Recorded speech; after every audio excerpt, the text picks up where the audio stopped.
Well, it brings me great pleasure to provide you one of my favorite, and I think it's a fan favorite video. Justin Trudeau has yet again been absolutely obliterated and heckled in public because of his latest appearance since leaving the G20 and being stranded in India for very controversial reasons. He now made an appearance in London, Ontario for a pretty big announcement on housing, and he's met with a whopping amount of Trudeau flags and freedom supporters that are just absolutely fed up with Justin Trudeau and the band of liberal misfits. Welcome back to another video, everybody. Before we get into it, I want to encourage you to give a like, subscribe, share this video, share it to friends, share it to Facebook, WhatsApp groups, Telegram, whatever you got to do, because I think the more people that see what's happening, the more people that are going to wake up. And if you're worried that Canada is not going to be fixed, through elections, let me just ease that and say liberals are down in the polls in every single way. And unless Pierre Poilievre runs over a dog or a cat or hits a child with his car, I think he's good, even at the risk of him doing blackface the way Justin Trudeau has done. I mean, Trudeau did blackface and still got to be prime minister. So Pierre, at least you can do it maximum once or twice. Don't do it more than that. All right, let's take a look at what's happening here. We're going to get into the heckling stuff, but I want to cover the reason why Trudeau was in London first. So feel free to stick around for the full video or just skip ahead, whatever it is that you want to do. So here's Mélanie Joly, apparently Trudeau's alleged mistress, being really pressured by the mainstream media. What's the mood in Caucus? Mariki, you've been asking me this question over the past 3 days. I've answered 5 times. Now you've had the first meeting with the first time with the Prime Minister there, but you're waking up to more polls showing you guys even further behind. So we had good conversations. I need to get into Caucus to continue to participate in these conversations, and I think the mood is good. As I said yesterday, we are having difficult sometimes conversations, but important conversations. Canadians are hurting because of the impacts of inflation, because of the impacts of interest rates, and as a government, we hear them, we're with them, and we'll do more. So the mood is not just because people are pissed with inflation. It's because of the Liberal government. And more normies in Canada, people that aren't politically active, people that don't care about politics, are noticing the impacts that Trudeau and his gang of Liberals have affected in so many negative ways Canada. Cost of living is, of course, huge. Also funneling billions of dollars into Ukraine, our soft on bail policy, drug addictions that are happening and that we're actually funding. We are Canada's biggest drug dealers, our taxpayers. I don't know if you do that, but it's a real thing. Lots of scary things. And that's why you're seeing more and more protests. Now, a lot of the protests are people that do go to protests often. It's not like you have Susan, 67 years old, never once got off the couch and participated in politics, and now she's showing up. Occasionally Susan, who's 6-7 years old, is doing that, but a lot of people are becoming more aware on social media and becoming more involved, subscribing to Mr. Sunshine Baby, liking Mr. Sunshine Baby. You see where I'm going with that. So it's really good that this is happening, but let's just kind of scan through the CBC article here. Trudeau announces $74 million to help London, Ontario build 2,000 homes. Now, in case you wonder what those 2,000 homes look like, well, someone actually asks Trudeau, what do you consider to be an affordable home? So let's take a look at what he actually plans to do with this massive amount of money. To follow up your comment that housing prices can't go up, what do you consider affordable? The average price in Ontario now is put at $856,000 for a home. How much does that have to come down to be affordable? I think obviously our economy continues to grow. We have really good job numbers across the country. But Canadians, even as the economy is growing, even as salaries are going up, finding it harder and harder to buy homes, to find affordable rental stock. These are the things that we are addressing right now. Obviously, prices in downtown Toronto or even downtown Hamilton are going to be very different from prices in other parts of the country, but everywhere they're too high. That's why it's essential that everyone works together collaboratively. You need different orders of government, different groups from private sector to public sector and nonprofit, to be working together to solve this challenge, and that's exactly what we're doing with the housing accelerator. I'm not sure if you have a good takeaway from that, but to me, he didn't really say anything. That was what you call a non-answer. I want to take a look at the start of his speech, and then I promise after this we'll get into the heckling, because the way that he tries to conduct himself in his speeches, people are realizing it's a bunch of bullshit. People are waking up, and that's phenomenal. And I love that Canada is now becoming more aware of the corruption, the nonsense that our politicians are regurgitating. And it's not just because there's cameras, just because it's government, just because it's our prime minister, doesn't mean that what he's saying is true or that it should be taken, in the context in which he's saying it. People lie. People say bullshit all the time. Politicians are not exempt from that. So it's phenomenal that people are actually saying, hey, this is a bunch of horse shit, and I actually don't believe you. Housing is a solvable problem, and we're all going to solve it if we work together.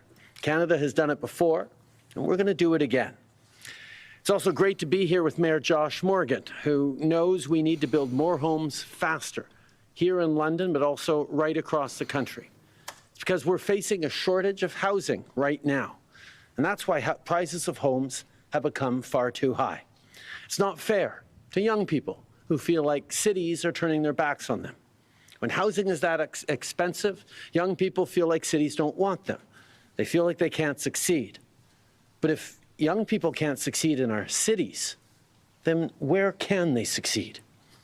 That's why we're addressing this. I mean, housing in big cities around the world has already become out of reach for many, many, many, in places like New York, Paris, London, San Francisco. But we're not going to follow those examples. Les familles, les jeunes. So when Trudeau says these things, people don't believe him. Just straight up, people don't believe him. And now we're going to take a look at people standing up and showing their hatred, their detest, their raw emotions for Trudeau, standing in solidarity against the government. I love this. I love the fact that this is still happening. So as I said, Trudeau is here to promote affordable housing. He's putting up $74 million of taxpayers' money.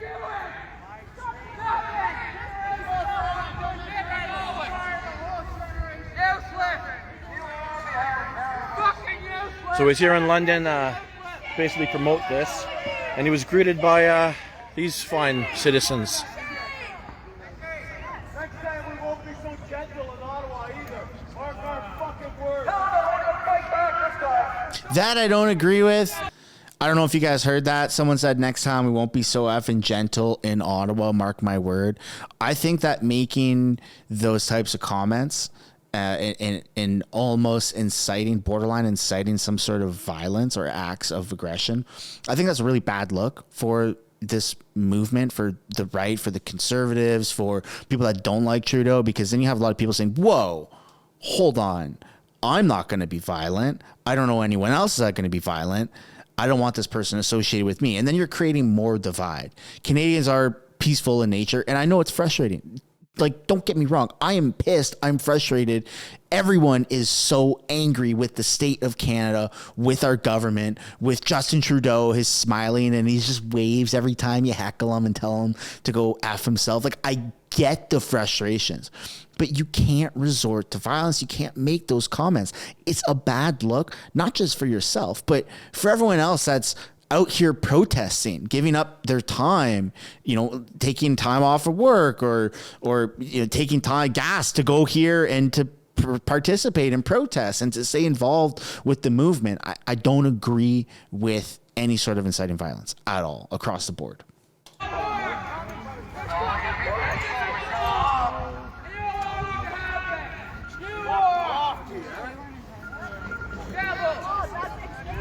So we're going to see how things turn out. Might go live on Druthers in a little bit here.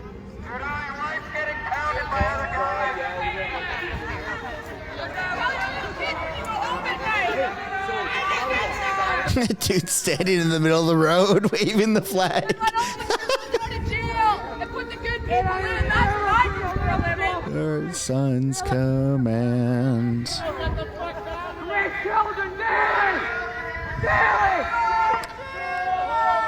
I don't understand why he's waving a Russian flag.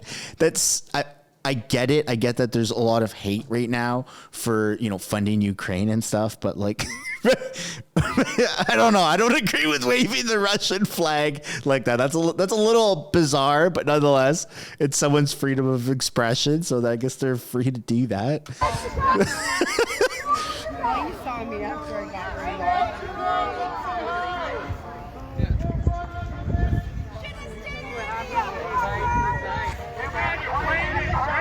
Maybe he's Russian. Maybe that's why.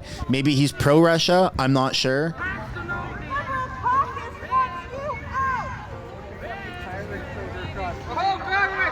Police driving around. He has a truck horn in the minivan.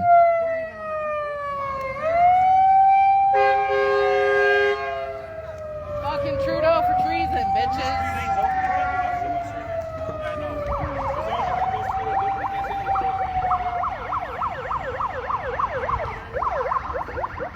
Nuremberg! Nuremberg! Nuremberg! Nuremberg! Nuremberg! Crimes against humanity! Genocide! Conspiracy to commit genocide! Conspiracy to commit crimes against humanity! Sexual exploitation of a minor! What do you guys do? Nothing! Nothing!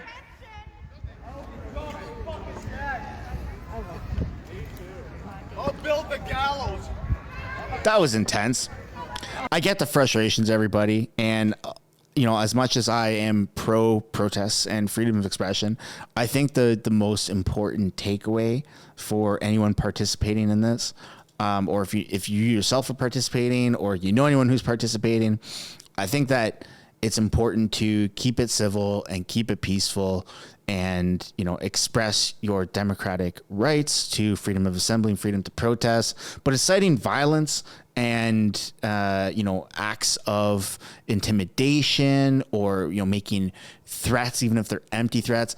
I think that really takes away from, let's call it a movement. I think that it's a bad look for anyone that's standing there around people that are doing that. So just encouraging others to, be peaceful and things like that, I think is great. And I know it's hard. I know it's very hard because we're all very upset and we all want to just say what's at the top of our head. Either we've rehearsed something or just in the heat of the moment and the build up and all the noise and the people and the camaraderie, you just get caught up in the moment. But I think it's important to also keep your cool a little bit, because when you start to, take away from the movement and you start to add to painting it in a negative light, it's harmful to everybody who's involved. But we can get back on track and take a look at Justin Trudeau, who's asked the tough questions now. This is, I believe, it's a French reporter back at the housing, announcement in London, where Trudeau's asked about his polling slump and falling popularity. This is incredible, and I'm going to tell you why right after we watch this. The polls are personally unfavorable for you. Would it be time, as some people are saying, for Mr. Trudeau to cede the way to someone else? What do you have to say about that? It's 2 years until the next elections, and I will continue to do my job. There's a lot of important work to be done to deliver for Canadians in these difficult times. I am still very enthusiastic and looking forward to working hard. So this is this is phenomenal, because the mainstream media is now realizing they cannot ignore the facts. They cannot ignore the polls. They cannot ignore the small fringe minority, whatever you want to call it. They can't ignore the social pressure, that the roaring amount of people that are expressing their detest and their hatred for Justin Trudeau. So the narrative is now flipping, because we do live in a clicks type of society where headlines such as, Trudeau is failing in the polls, it's the end of Trudeau, those things seem to work in favor of getting clicks and popularity, and that somewhat controls a bit of the social narrative. But when it's happening in the masses, then it definitely controls it. So now CTV is realizing, hey, we might get our funding cut, or CBC even, we might get our funding cut. We can't cover for Trudeau because we need more money. The best way to get that money is to share the truth. Trudeau is down in the polls. Trudeau is failing.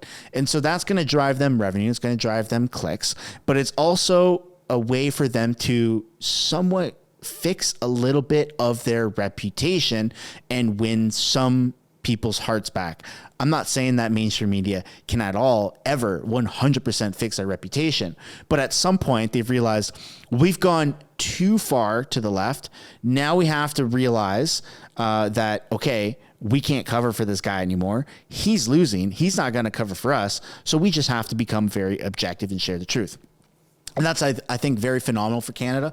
And it's going to be, you're going to see a lot of this happening more and more, especially with the House of Commons coming back into session just this upcoming Monday, which is going to be phenomenal. So if you are into the House of Commons, I highly, highly, highly recommend you follow my House of Canada channel, which is linked down in the description, as well as I have a House of Canada Facebook page, because that's where you're going to see all of the question period highlights. And I'd love to ask you the question before we end this video. How do you feel about this? How do you feel about the mainstream media flipping? How do you feel about people showing up to, heckle and protest Justin Trudeau everywhere he goes? Like, there isn't a single part of Canada or even worldwide area that he can't go without being trolled either by people or the news, right? We just saw that with India, and now we're seeing it back in Canada. It's never ending for Trudeau, and I'm here for it. I love it. It puts a smile on my face.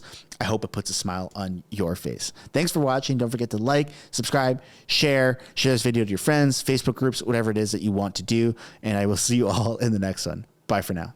Thanks so much for making it to the end of the video. If you want to support the channel financially, you can do so by checking out the merch shop linked right up there. Or if you want to do something for free, which is also absolutely acceptable and highly encouraged, you can subscribe right there. If you want to continue watching videos like this, you can do so by clicking or tapping right there to watch the next upcoming video. And if you want to watch a little bit of different content, but also Canadian stuff, you can do so by clicking right up there. That's my second channel, House of Canada, also known as the House of Commons Highlights. Thank you so much for watching. I look forward to seeing you in the next video.